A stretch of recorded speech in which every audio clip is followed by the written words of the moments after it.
Hello and welcome back to the Spotlight Games podcast. I'm your host, Patrick, and today we're going to be talking about the PlayStation VR2. It is out and people are talking about it, and we're going to ask the question, do we want it? We're also going to be talking about Call of Duty is coming to Nintendo, and is it even going to run? Who knows, but we're going to talk about it. And then we're also going to talk about today's PlayStation State of Play, all the announcements, things we're excited for, and everything in between. And joining me, as always, my sweet, sweet co-host, Cayman Darty. Cayman, how are you, sir? Patrick, I'm doing fantastic. How are you, man? I am, I'm here, I'm alive, and we're joined by a special guest. So I'm excited. Some refer to him as the King of England. Oh my God, I did it. Well, the hold King of on now. Ireland. What do you ask? I know, I did it. I did it. All right, see you I later. did it. No, the King of Ireland, a brother of mine, another citizen of Ireland myself, Jesus. Jer, the Irish G-man. Jer, how are you, sir? Well, I was in good form. I was having a good know. day until now. I know. And what an awful little Freudian slip there. Yeah, don't worry about it. It happens. Not the first. You're Not the first case. over here just being like, I'm also a citizen of Ireland. Let me fuck this up right off the bat. Like, come on, man. You got to get it together, Patrick. You know, I think the government has just reached out to me and revoked my citizenship. Rightfully so. After that. You Which probably I don't say think God that, bless the king too, don't you fucking asshole. Wow. Jer, welcome to the show.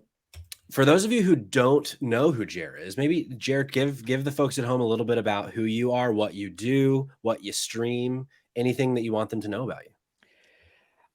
So my name's Jer. I go by the Irish G-Man on Twitch and everything else that you have to do to be a streamer and to make content.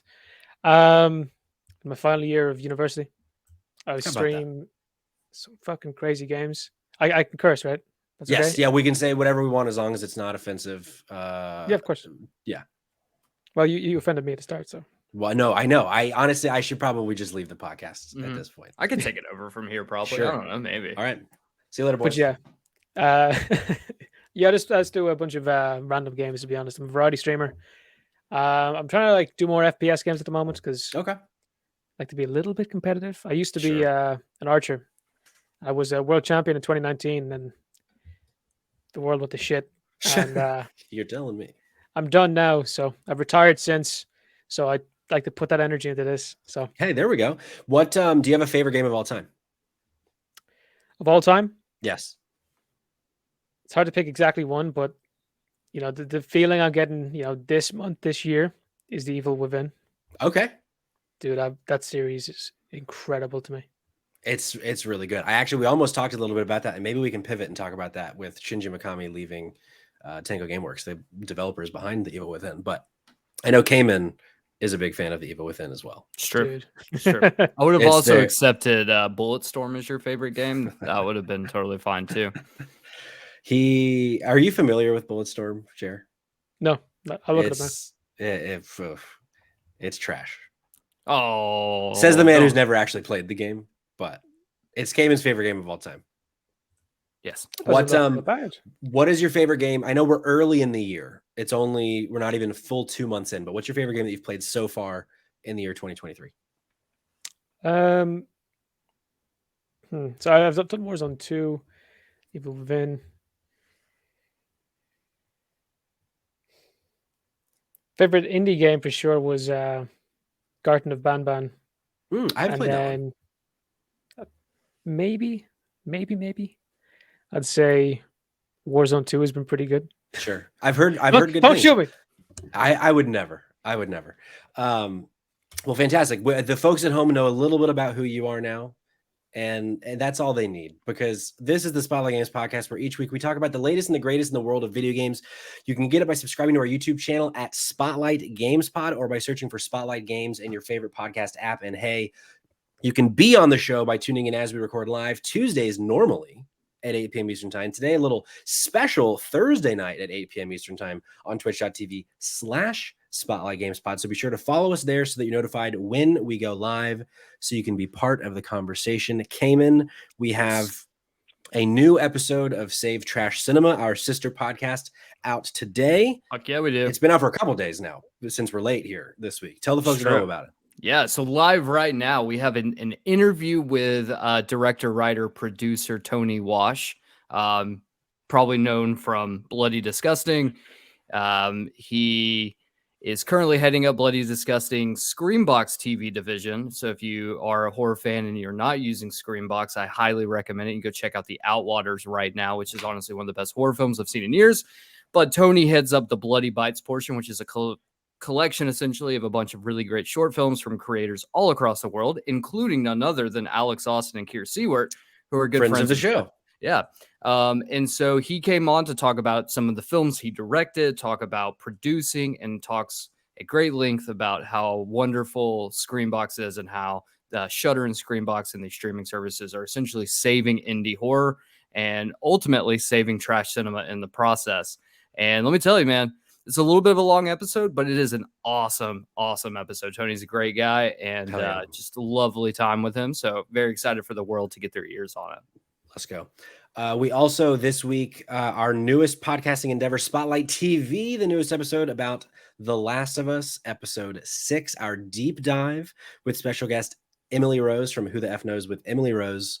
That came out on Monday. And at the end of this episode, as we've been doing the last several weeks, which actually, Jared, I forgot to ask you about this. We're going to be talking about the next episode of The Last of Us, what we hope to see from it, what we think we might see from it. I meant to ask you, have you been watching The Last of Us, Jared? This is a hard one to answer right now. Gun, you can say to my no. head. No, you can say no if you have. No, I the truth is yes, but my lady's in chat, and I shouldn't have watched it without her. Oh no! So you really did just fucking kill me. Damn, so, I've struck 2 times now. This is not good. We're not even on each cheek so far. We're not even 7 minutes into the podcast, and I've already made a fool of myself. Let me tell you, when you're on this show, he'll also try to slap some other cheeks. So, well, look, lads, wouldn't be the first to try. There we go. Well, I'm sorry that I got you in trouble, but at the end of the podcast, if you want to stick around, we're going to talk about what we hope to see next episode. But we'll cross that bridge when we get there. Boys, we start every episode by talking about the games that we have been playing recently. Jer, I've put you on the spot several times. I've embarrassed you even more times, but I have to ask, what have you been playing the last few days? What is the Irish G-man playing right now? The G fella. At the moment, it's just been a lot of Hogwarts Legacy. It's a great game. I'm sure people get slack about it. I got a bit of slack myself for playing it. But sure. At the end of the day, it's a game. It's a lot of fun. Hey, we've been very vocal on the podcast that J.K. Rowling fucking can suck our farts. She sucks. And but Cayman, I believe, has also been playing. Yes, I'm 25 hours in at this point. Yeah. Fuck, dude, I'm 12. But so, Jerry, you're liking the game? I stream 16 hours a week, right? And I have 12 in. Yeah, I'm loving it so far. It's a beautiful game. One issue I had with it was just performance. And, as someone in chat is saying, travel broadens the mind. Repetitive lines in the game. That's a bit annoying. Oh, really? Is that? Yeah. Well, I want to take a second to say hi to we got Baba BNXO in the chat. We got Richie H in the chat. How you doing, y'all? Thanks for coming. Yeah, Baba Bean's my lady, and then Richie is numero uno mod in the Champions Pub. So nice, fantastic. He's brilliant. Hell yeah. Cayman, what have you been thinking about Hogwarts Legacy? Yeah, I mean it's a beautiful game to look at. I've had some like minor technical issues where I've had to like restart a couple of missions because something just doesn't work right. Yeah. And one in particular was like a puzzle that just didn't actually like the whole room's supposed to shift and it just didn't shift. So I was like, how the fuck do you solve this puzzle? And that was why. So just outside of a couple minor complaints there, the game runs like I'm playing on PlayStation 5. It runs incredibly smooth. There's going to be some issues here and there. Some of the missions are a little bit repetitive. Sure. It takes a little bit of time to like actually get access to a broom. So it's a little slow in the beginning. And I think some people could be turned off by that. But in terms of Jer, the whole getting slack for it, totally understand. And, like we've said a lot, it is shitty that she's a shitty person. So what I did to, I don't know, maybe offset some guilt by supporting her was to also donate money. So I donated $100 to the Trevor Project. Look, even if you're not going to play the game, I highly recommend donating to the Trevor Project. They're advancing trans rights. I think that's really important, especially equality in regards to that. But at the same time, the way I look at it is there's a bunch of really hardworking developers who made a really good game here. Sure. And so far, we're not very far into 2023, but it's my game of the year. It's one of the most fun open world games I've played in a long time. Like, it really hits. I was watching an interview where they were discussing this. It's called the 15-second rule. Okay. Where in an open world, you're supposed to see something every 15 seconds that keeps your attention. Interesting. It's like, it could just be like there's a piece of shrubbery that moves around and acts like a dragon, or enemy encounters, or something. Like, you should have something that catches your eye every 15 seconds. And in the open world, there might not be a lot when you're going from point A to point B, but it still feels lived in. And I think that that's probably the best part about it. Like, Hogwarts just feels really fucking cool. This is a cool game. I mean, I've talked to a few people that have played it, and the overwhelming sentiment I have heard is that the game is really fun. Yeah. I haven't heard anyone yet be like, this game sucks. So let's see. I've said it a couple of times. You've said it a couple of times that you haven't fucked with it? Course. Okay. No, I love the game. It's just, whenever there's a skill issue on my part, it's the game's fault. Yeah. There you go. My wife in the chat, as me, Tina, a friend of ours, Tina's having trouble with the chat, but needs it to be known that she loves Harry Potter. Well, it's been known, Tina. And also, we got to give a shout out to your lady, Baba Bean. She said night because she's going to bed for the bus at 8. So she spent the time with us. We got to respect her and say thank you for being here. And I hope you sleep well tonight. Literally, she only shows up to find out I watched the episode and dips. I know. You could have asked for that right now. I know. I've made mistakes today. And the only thing I can do is learn from those mistakes and move on and hope that I can do better tomorrow, Jer. As for me, lads, I've been playing Persona 3 still. It's a game that was made 15 years ago at this point, but I'm having a great time with it. I think I will probably get Hogwarts Legacy here in the near future, but I have not played it yet. But hearing both of you enjoying it as much as you have been, I'm intrigued, to say the least. But Persona 3, man, I don't know if Jer, if you're big into like Japanese RPGs, but Persona 3 is fucking hitting for me. I'm having a great time with it. Cayman, have you played 3? Mm-hmm. Yeah, I played it back on the PlayStation 2. So you played it before you played 4, probably? Yeah. So I'm playing it right now, and I had played 4 already, obviously. And do you remember there's a character from Persona 4 that makes a little cameo appearance in Persona 3?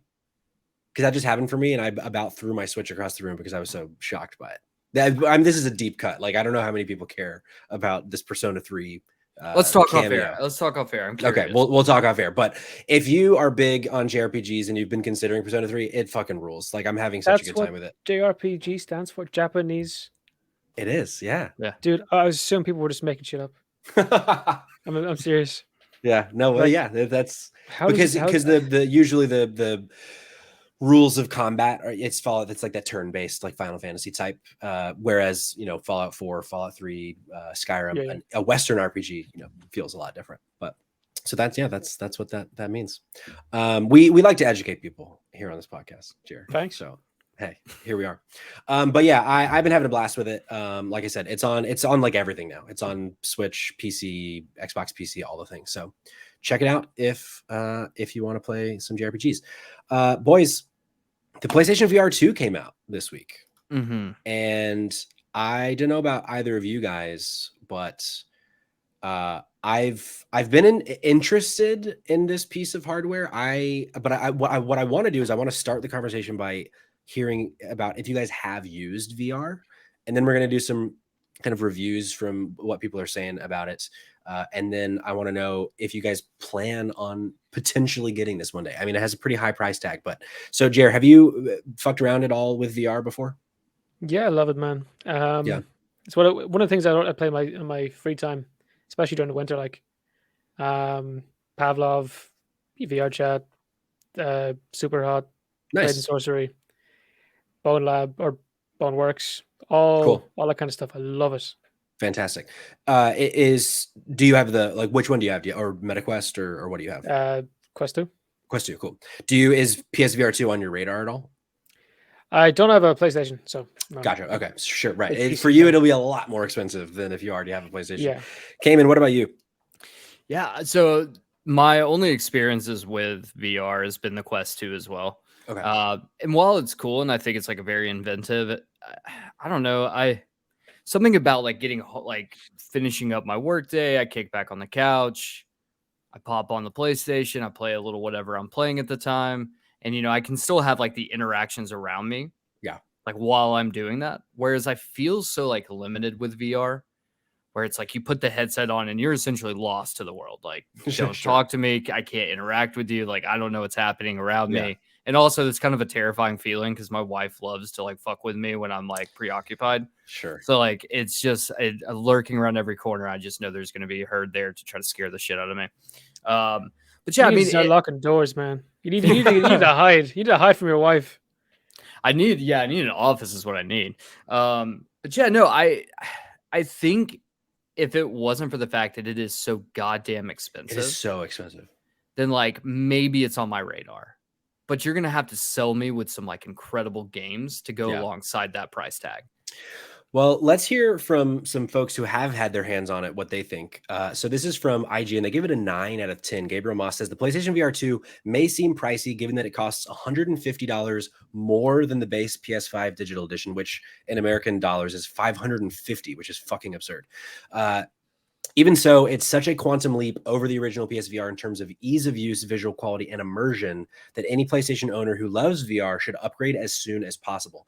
Its 4K HDR OLED screen and excellently tactile Sense controllers are the most obvious improvement, but plentiful quality of life changes and the raw horsepower of the PS5 set a new standard for how VR games should play and feel on console. The downside is that, like any new platform, its thin launch lineup makes its lack of backward compatibility with original PSVR games a significant problem. But I'm sorry, one what? that will only yeah, it's not backwards compatible with old VR games. Does it just always feel like Sony has like a gun to their own head? Like, I'll pull the trigger at any moment. I'll pull it at any moment. Well, it's funny. So if I'm not mistaken, 49 games launched with PSVR 2. 43 of them are games that already existed. Whether they're on MetaQuest, whether they're on the original VR2 or VR, but they've just been like are re-released on VR, but nothing is natively compatible. All of the things like Super Hot, like Tetris Effect, they've all been redone by the developers, essentially. So, I mean, there is over 40 games there, but most of them are games that if you have VR, you've probably played in some capacity.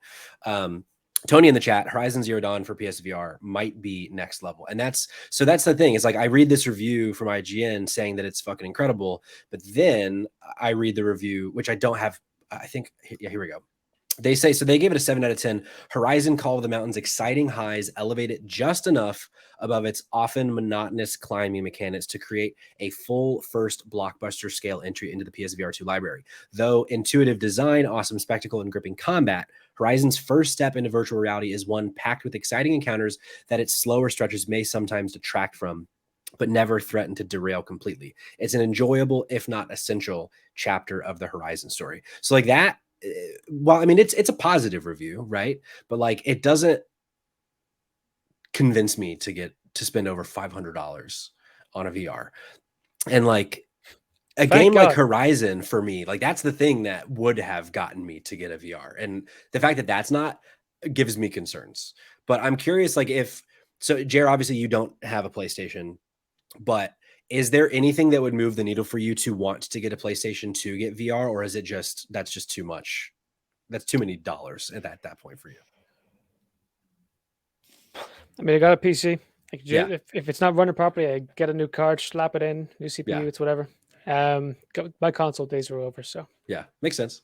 Cayman, for you, like, is there anything that can move the needle to get you to consider it at this point? Honestly, or is it cost at this point? Yeah, man, I don't know. I don't even know if it's cost at this point. I think it's more of like, will I ever use it? Sure. That's the biggest issue. I don't know if I ever will. Like, sure, I can jump on and play Beat Saber. I can play Super Hot, but like those are games I can just get at Quest for much cheaper, and I don't need to have anything connected to it, and I'm fine. So like, I don't know. Like, I genuinely don't. I feel like we're gonna get to a point where VR is gonna be much bigger, but I don't know if that's going to happen in the next 5 or 10 years, maybe 10 years, maybe. but like right now, I just don't see this. I feel like VR to me. So I have PSVR 1 over there, and I've not used it in months. Part of the reason is that I let my brother borrow it for several months. But like, even if it was here, I'd never had this draw of like, man, I wish I had my VR from my brother. And I think I've come to the conclusion that most everything on VR feels like, you remember when we were kids and like at an arcade there would be the like time splitters or whatever, like that, like the on rails shooter at an arcade, like the Jurassic Park game or whatever. I feel like VR at this point is just an arcade in your house. It has these like 15 to 20-minute experiences that are cool, but it's like, how many of those can you have to justify?